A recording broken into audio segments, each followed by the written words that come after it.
चलिए अब शुरू करते हैं। नेक्स्ट चैप्टर हमारा मोशन ऑफ द अर्थ। इस चैप्टर में हम अर्थ के मोशंस के बारे में डिस्कस करेंगे। अब जो अर्थ के मोशंस जो हमने ऑब्जर्व किए हैं या आपने पढ़े होंगे, सुने होंगे कि अर्थ के दो तरह के मोशंस होते हैं मेनली। फर्स्ट है हमारा रोटेशन और जो दूसरा होता है वो है रेवोल्यूशन। बट उससे पहले मैं आपको बताऊं जो अर्थ की जो लोकेशन है, अर्थ कितने डिग्री पे टिल्टेड है, वो थोड़ा सा आपको आइडिया होना चाहिए।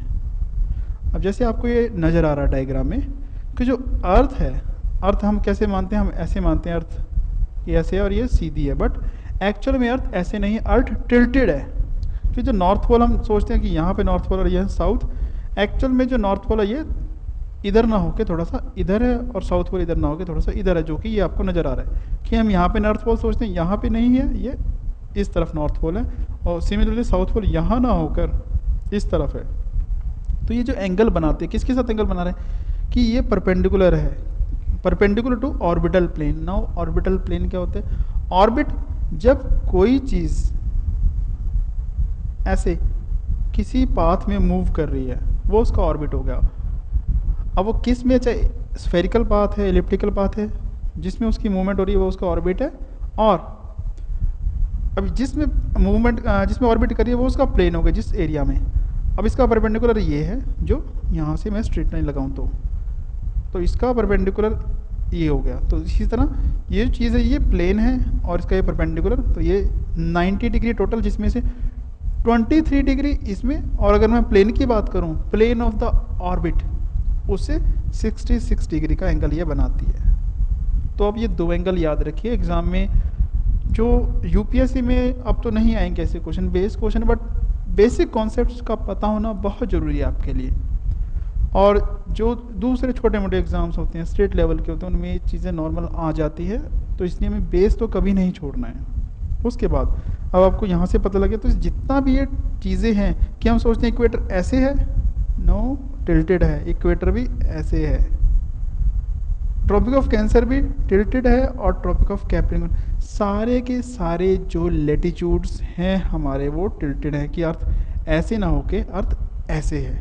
कितनी? 23.5 degree to the perpendicular to the plane, orbital plane, या 66.5 degree to the orbital plane, ये 66.5 डिग्री। अब बट जो सनलाइट है वो इस पे जब पड़ती है तो सनलाइट वो टिल्टेड नहीं पड़ती है, वो डायरेक्ट पड़ती है ऐसे। तो उससे क्या होगा, जो अर्थ पे लाइट पड़ेगी वो यूनिफॉर्म नहीं पड़ेगी क्योंकि अर्थ टिल्टेड है। उसके इफेक्ट हम चलिए आगे देखते हैं। पहले थोड़ी सी इस पर डिस्कशंस करते हैं कि मोशन कैसे हैं अर्थ के। सबसे पहले हम बात करेंगे रोटेशन अर्थ की, कि अर्थ जो है, अभी जो आपने देखा था कि अर्थ अपने एक्सिस पे रोटेट करती है। और कौन सा उसका एक्सिस है? एक्सिस क्या होता है? एक्सिस होता है कि जो हमने बनाया कि ये हमारी अर्थ थी, उससे एक लाइन ऐसे क्रॉस कर रही है। ये जो क्रॉस कर रही है कहाँ से? नॉर्थ पोल से साउथ पोल के बीच में जो इमेजिनरी लाइंस क्रॉस कर रही है, इसको इसका एक्सिस बोलते हैं।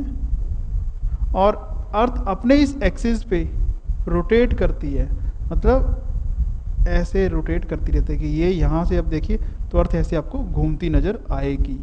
और ये कौन सी डायरेक्शन? ये वेस्ट है और ये ईस्ट है। तो earth rotates from west to east, west से ईस्ट की तरफ अर्थ रोटेट करती है। और इसका आप कैसे ऑब्जर्व कर सकते हैं इस चीज़ को, कि जब आप सुबह उठते हैं, आप देखिएगा, हम कहते हैं सनराइज हुआ, कहाँ से? ईस्ट की तरफ से। आप यहाँ पे हैं और आप देखते हैं सामने सन आया, बट उसके बाद आपको क्या लगता है कि सन जो है अपनी पोजीशन चेंज करके इधर आ रहा है, और शाम को वो कहाँ जाता है? इधर आ गया। सुबह यहाँ था, अब यहाँ आ गया। बट क्या एक्चुअल में ऐसा होता है? एक्चुअल में ऐसा नहीं होता। सन कहीं नहीं है, सन तो बेचारा यहीं है। हम पहले यहाँ थे, अब हम मूव करके यहाँ आ गए हैं, यानी कि इस तरफ से इस तरफ, यानी कि ऐसे ऐसे मूव कर रहे हैं, यानी कि वेस्ट से ईस्ट की तरफ हम मूव कर रहे हैं। तो पहली बात तो ये आपको क्लियर कर दूँ मैं आपको। अब रोटेशन में होता क्या कि अर्थ rotates around its own axis, जो मैं अभी आपको बता चुका हूँ। किसके थ्रू? किसके अराउंड में जो इमेजिनरी लाइन है जिसको हम एक्सिस बोलते हैं। और कितना टाइम लगता है इसको एक रोटेशन में? 24 घंटे हम जनरली बोलते हैं, प्रिसाइज लिखा हुआ है 23 घंटे 56 मिनट और 4 सेकंड, और वेस्ट से ईस्ट में ये रोटेट करती है। उसके बाद इसके इफ़ेक्ट्स क्या पड़ते हैं? जब रोटेट करती है तो उस इफेक्ट पे सबसे पहला इफेक्ट पड़ता है, वो है दिन और रात का बनना, causation of day and night. दूसरा, जो 1 घंटे का डिफरेंस मैंने अभी आपको लास्ट हम क्लास में डिस्कस किया, जिसमें लेट लॉन्गर टाइम का कॉन्सेप्ट डिस्कस किया था हमने, तो उसमें हमने देखा था कि 360 डिग्री है टोटल एंगल जो एक सर्कल का होता है, एक स्फीयर का होता है, तो उस पे 360 पे 24 आवर्स का टाइम लगता है, यानी कि हर 1 घंटे पे 15 डिग्री जो है डिफरेंस लॉन्गिट्यूड का आएगा, यानी कि हर 15 डिग्री के बाद 1 घंटे का टाइम डिफरेंस पड़ता जाएगा। क्यों? क्योंकि अर्थ रोटेट करेगा, उसी रोटेशन की वजह से डिफरेंस आता है। तीसरा, ओशन करंट्स और विंड्स का डिफ्लेक्ट हो जाना, वो सीधे नहीं चलते, वो मुड़ते जब हैं, उसका सबसे बड़ा रीज़न यही है। तो इसमें सबसे पहले मैं अगर आपको समझाऊं, डे एंड नाइट जो बनते हैं, क्यों बनते हैं? तो जैसा कि आपको ये डायग्राम नज़र आ रहा है, इस डायग्राम में देखिए कि अर्थ टिल्टेड है इस तरह से, ये नॉर्थ पोल आपको नज़र आ रहा है और नीचे साउथ पोल आपको नज़र आ रहा है। बट मैंने जैसे आपको बताया लास्ट स्लाइड में कि जो सनलाइट है वो टिल्टेड नहीं है, वो तो सीधी है। ये सन की लाइट अब कहाँ तक पड़ रही है? अब देखिए सामने, ये पूरे अर्थ पे पड़ रही है। तो पर अर्थ कि किसी ऑब्जेक्ट पे सामने से लाइट पड़ सकती है, उसके पीछे लाइट नहीं पड़ सकती है, उसके ऊपर लाइट नहीं पड़ सकती। जहाँ तक सन की लाइट सीधी उस पर टकराएगी नहीं, वहाँ वो लाइट नहीं पड़ेगी। अब आप देखिए ध्यान से कि नॉर्थ पोल पे सारी सनलाइट आपको नज़र आ रही है ऊपर तक, और तो ये एरिया सारा वो है जहाँ पे लाइट पड़ रही है। या बट जो साउथ पोल है इस पे यहाँ पे लाइट नहीं पड़ रही है। तो जहाँ पे येलो कलर आपको नज़र आ रहा है, ये शो कर रहा है डे। हर बंदे को पता है, कॉमन सेंस है, समझाने की वैसे मुझे ज़रूरत नहीं है। और जहाँ पे डार्कनेस नज़र आ रही है, ये आपकी नाइट है।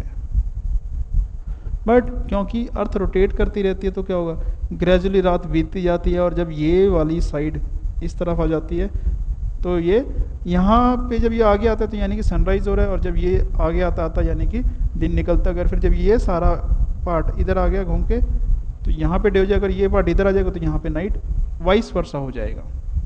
तो इस तरह से हम देखते हैं कि ये रीज़न है दिन और रात के बनने का। उसके अलावा ये और चीज़ें फिर मैंने बताया, ओशन करंट्स डिफ्लेक्ट होते हैं। ओशन करंट्स क्यों डिफ्लेक्ट होते हैं? कि जब अर्थ रोटेट करती है उससे एक फोर्स लगती है हर बॉडी पे जो उसमें मूव कर रही है। तो ये एक स्कॉलर थे, उन्होंने ऑब्जर्व किया, उन्होंने एक लॉ दिया जिसको कहते हैं फेरल्स लॉ। चार्ल्स फेरल्स उनका नाम था। फेरल्स लॉ जिसके मुताबिक कि कोई भी वस्तु जो चल रही है नॉर्थ हेमिस्फीयर में, वो हमेशा लेफ्ट की तरफ टर्न करने की कोशिश करेगी। कि every moving object in the northern hemisphere tend to turn toward left in the northern hemisphere and right in the southern hemisphere. North hemisphere में लेफ्ट की तरफ जाएगी वो, और साउथ हेमिस्फीयर में वो सॉरी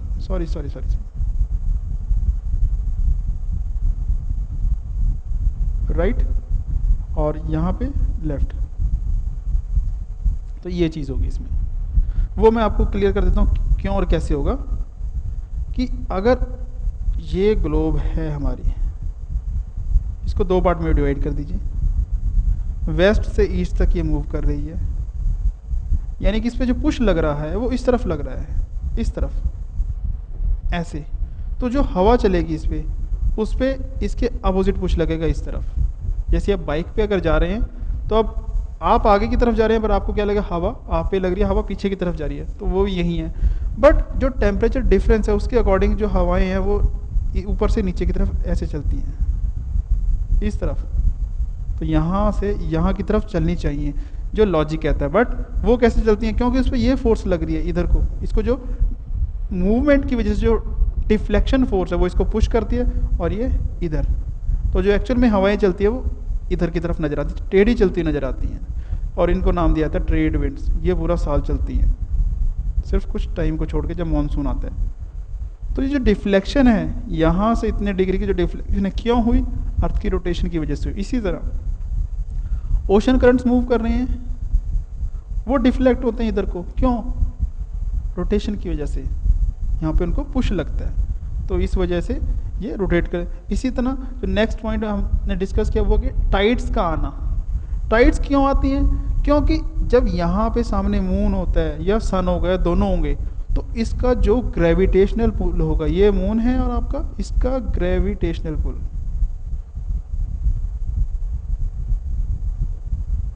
जो ग्रेविटेशनल पुल है ये उसको अपनी तरफ खींचेगा। और यहाँ पे जो वाटर होगा, जो वाटर बॉडीज हैं उनका जो वाटर होगा वो ऊपर की तरफ खींचेगा, यानी वाटर लेवल राइज करेगा ओशन का। तो टाइड्स में क्या होता है, जहाँ पे जो वाटर लेवल है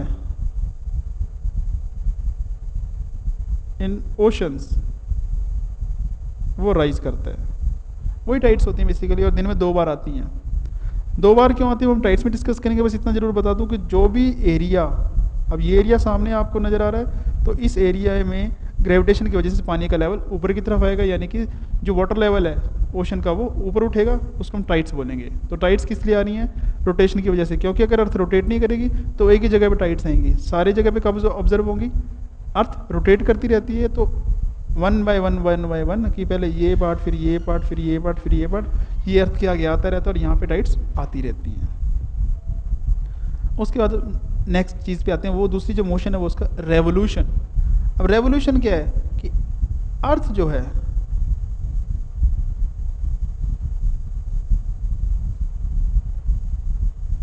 अर्थ एक तो अपने एक्सिस पे रोटेट करती है, दूसरा सन के चारों तरफ भी रिवॉल्व करती है।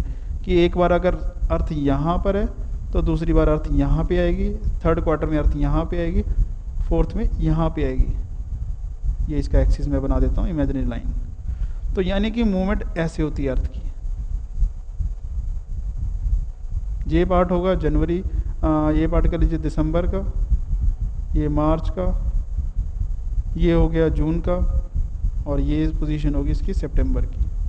तो 4 क्वार्टर्स हैं जहाँ, जब हम कहते हैं ना 4 सीजन्स हमारे आते हैं, वो यही 4 सीजन्स हैं। इसका मतलब 4 सीजन क्यों आए हैं? अर्थ की पोजीशन चेंज हो। अर्थ की पोजीशन क्यों चेंज? क्योंकि ये रिवॉल्व करती है अराउंड द सन। बट पहले कुछ पॉइंट्स,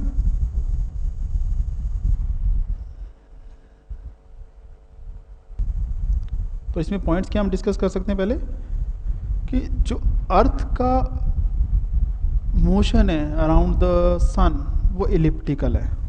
और इलिप्टिकल आपको पता है कि अगर ये सन है तो जो ये हमने मोशन डिस्कस किया था अभी यहाँ से यहाँ, तो इस तरह से है। और ये स्फेरिकल नहीं, स्फेरिकल ऐसे होगा। तो ये पहला जो है वो इलिप्टिकल मोशन है इसका। उसके बाद एक रेवोल्यूशन को टाइम कंप्लीट करने में कितना टाइम लगता है? हम जनरली देखते हैं कि 1 साल लगता है, और मीन्स 365 डेज लगते हैं। बट एक्चुअल में कितना? ये 365 डेज और 6 आवर्स, 365 डेज प्लस 6 आवर्स लगते हैं। इसीलिए 6 आवर्स, क्योंकि 6 आवर्स में ना एक दिन हो सकता है ना पूरा ना आधा, तो हम उसको अक्यूमुलेट करते हैं। कब तक? हर 4 साल पे 6 आवर्स मिलके हो जाते हैं 24 आवर्स। 24 आवर्स मतलब एक डे ऐड कर दिया जाता है किसमें? 365 में। तो हर 4 साल के बाद जो ईयर है वो 366 डेज का होता है, जिसको हम लीप ईयर बोलते हैं। यही रीज़न है लीप ईयर का। उसके अलावा अब इसके इफ़ेक्ट्स क्या बढ़ते हैं जब अर्थ रोटेट करती हैं? इफ़ेक्ट्स जैसे मैंने आपको बताया, सीजन इसी से बनते हैं। और सीज़न बनते हैं, उसके अलावा जो डे और नाइट की जो लेंथ है वो चेंज होती है। कभी दिन लंबे हो जाते हैं, कभी रातें लंबी हो जाती हैं। तो उसका रीज़न सबसे बड़ा यही है। सीज़न मैंने आपको बताया। तीसरा, shifting of wind belts. Wind belts अभी यहाँ सिर्फ समझ लीजिए इन चीज़ों को, क्योंकि ज़्यादा ये कॉन्सेप्ट कहाँ समझ में आएगा जब हम एटमॉस्फेयर की बात करेंगे। विंड बेल्ट्स क्या होती हैं और क्यों शिफ्ट करती हैं, इनका ज़रूर मैं इलाबोरेट करना चाहूँगा इनके बारे में, कि जो है कि चेंज क्यों हो रहा है जो लेंथ है डे और नाइट की उसमें। अब वो देखिए जो आपको यहाँ नज़र आ रहा है, तो मैं आपको इलेबोरेट कर के समझा देता हूँ कि अगर मैं अर्थ की बात करूँ, अर्थ यहाँ पे जैसे हमने देखा, और ये अर्थ है यहाँ पे साउथ पोल और ये नॉर्थ पोल।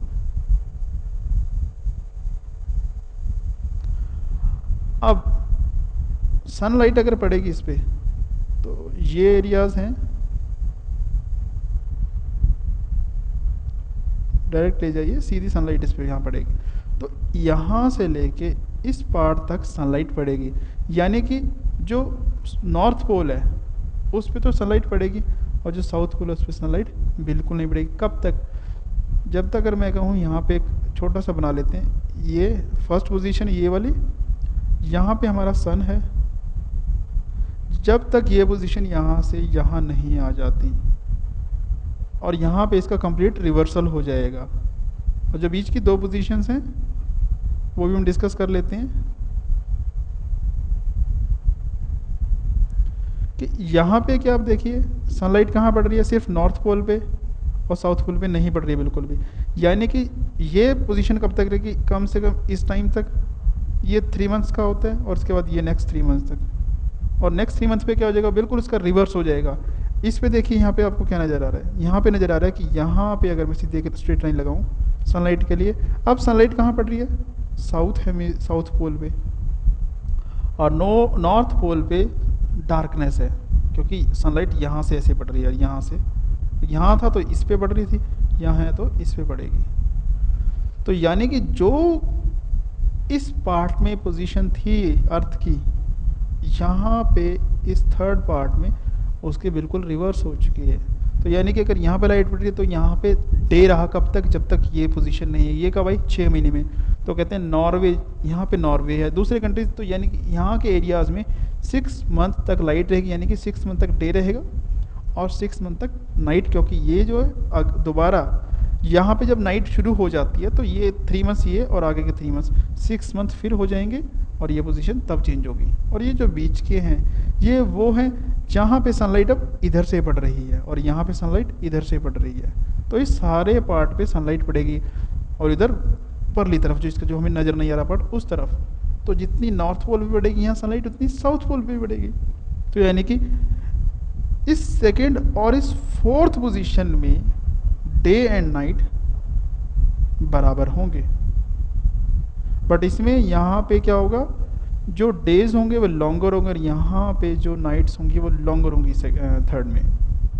तो ये थोड़ा सा कॉन्सेप्ट है, आगे मैं इलेबोरेट इसको और करूँगा, वो हम देखते हैं।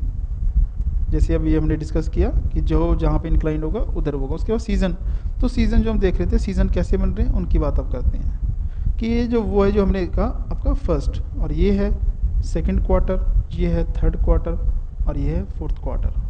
4 वो वाला क्वार्टर नहीं है, ये क्वार्टर दूसरा हमारा ईयर एनुअल।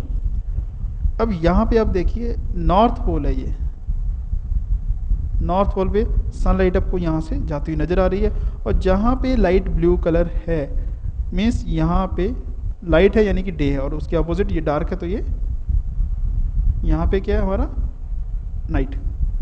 मीन्स अब नॉर्थ हेमिस्फीयर पे जब तक ये पोजीशन नहीं आती सनलाइट ज़्यादा पड़ेगी। अब नॉर्थ हेमिस्फीयर पे यहाँ से ऊपर ये नॉर्थ हेमिस्फीयर है, इस पे सनलाइट अब ज़्यादा पड़ेगी, तो इसका मतलब क्या हुआ, ज़्यादा सनलाइट ज़्यादा हीट यानी गर्मी, यानी कि नॉर्थ हेमिस्फीयर में गर्मी आ जाएंगी। और यही वो लिखा है summer in the northern hemisphere. But जो साउथ हेमिस्फीयर होगा, ये नीचे वाला पार्ट, इसके नीचे वाला पार्ट, ये बिल्कुल अपोजिट होगा इसके, क्योंकि यहाँ सीधी नहीं पड़ रही हैं सनलाइट और ना ही ज़्यादा इतने टाइम तक पड़नी है, इसलिए यहाँ पे विंटर्स होंगी, विंटर्स इन सदर्न हेमिस्फीयर, यानी कि वाइस वर्सा है। अगर नॉर्थ हेमिस्फीयर में समर है तो वहाँ विंटर, अगर वहाँ विंटर होंगी तो यहाँ समर हो जाएंगी। और दूसरा यहाँ एक दिन आता है जिसको हम कहते हैं समर सोलिस्टिस, जिस दिन जो कहते हैं सबसे बड़ा दिन होता है वो होता है 21 जून, और सबसे बड़ा दिन होगा तो ज़्यादा सनलाइट मीन्स हॉटेस्ट डे होता है। इसके अब अपोजिट आ जाइए थर्ड पे अब जो आपको ये स्काई ब्लू नज़र आ रहा है, कलर ब्लू कहाँ पे नज़र ज़्यादा आ रहा है, ये इसमें देखिए इस पार्ट में पोजीशन बिल्कुल रिवर्स हो चुकी है इससे। यहाँ पे साउथ पोल पे light through out the time पड़ रही है, बट नॉर्थ पोल पे बिल्कुल लाइट नहीं पड़ रही, तो यानी कि अब नॉर्थ पोल पे नाइट रहेगी, यानी कि सनलाइट नहीं, यानी ठंड। अब रिवर्स हो जाएगा, अब ज़्यादा जो सनलाइट पड़ रही है वो साउथ हेमिस्फीयर में पड़ रही है इस पे, यानी कि अब साउथ हेमिस्फीयर में ज़्यादा वार्मनेस होगी, मीन्स समर्स हो जाएगी साउथ हेमिस्फीयर में, और यही लिखा है। और इसका रिवर्स हो जाएगा नॉर्थ हेमिस्फीयर, यानी कि विंटर्स इन नॉर्थ। और एक दिन ऐसा भी होगा बीच में जब सबसे लंबी रात होगी, और सबसे लंबी रात यानी कि सबसे ठंडा दिन वो होगा विंटर का 22 दिसंबर। ये याद रख लीजिएगा कि समर सॉलिस्टिस 21 जून को होता है, और जिस दिन ये होता है उस दिन सबसे ज़्यादा ठंड है, सबसे लंबी रात है, उसको कहते हैं विंटर सॉलिस्टिस, वो होता है दिसंबर। इसके अपोजिट जो सेकंड है हमारा और ये फोर्थ है, ये जो दो और चौथा क्वार्टर है हमारा, यहाँ पे मैंने जैसे बताया ये लाइट पड़ रही है यहाँ पे बराबर, तो जितने नॉर्थ पोल पे पड़ रही है उतनी साउथ पोल पे पड़ रही है, बट यहाँ पे भी सेम वही है जो हमें नज़र आ रहा है, ये वो पार्ट जो उसके दूसरा पार्ट हमें नहीं नज़र आ रहा है। तो यानी कि सनलाइट नॉर्थ और साउथ पोल पे, नॉर्थ और साउथ पोल पे सनलाइट बराबर है, तो टेम्परेचर इस पूरे टाइम में बराबर रहेगा, ना ज़्यादा ठंड होगी ना ज़्यादा गर्मी। और तो ये हो गया इक्विनॉक्स। इक्विनॉक्स यानी कि day is equal to night, यहाँ भी वही होगा, सिर्फ टाइम का फ़र्क है। और यहाँ पे जो इक्विनॉक्स डे और नाइट इक्वल होंगे उसको कहेंगे 21 मार्च, और यहाँ पे होगा 23 सितंबर। और मौसम होगा यहाँ पे ऑटम का, यहाँ पे होगा सॉरी यहाँ पे स्प्रिंग होगी नॉर्थ हेमिस्फीयर में, ऑटम साउथ में, और यहाँ पे ऑटम नॉर्थ में और स्प्रिंग साउथ हेमिस्फीयर में होगी। तो ये हमारे सीजन्स हैं जो आप समझ सकते हैं। अब वन बाय वन थोड़ा सा मैं आपको फिर बताता हूँ। 21 जून जो मैं आपको बताया यही कि नॉर्थ पोल ज़्यादा इंक्लाइंड होता है 21 जून को, और इसको हम कहते हैं समर सॉलिस्टिस। और यहाँ पे ट्रॉपिक ऑफ कैंसर पे वर्टिकल पड़ रही होती है, तो यहाँ पे गर्मी होगी, और कन्वर्स इसका साउथ में होगा। 22 दिसंबर इसका उल्टा हो जाता है बिल्कुल। और इसी तरह जो दो हैं हमारे इक्विनॉक्स 23 सितंबर 21 मार्च, दोनों का होता है सनरेज बराबर आती है नॉर्थ और साउथ पोल पे, तो यानी कि डे नाइट इक्वल होते हैं। और अगर हमारे यहाँ पे ऑटम है तो साउथ हेमिस्फीयर में स्प्रिंग होगा, अगर हमारे यहाँ स्प्रिंग है तो वहाँ ऑटम होगा। तो ये सीजन से जो हम देखते हैं। तो इस स्लाइड में इतना, that's all for now, thank you.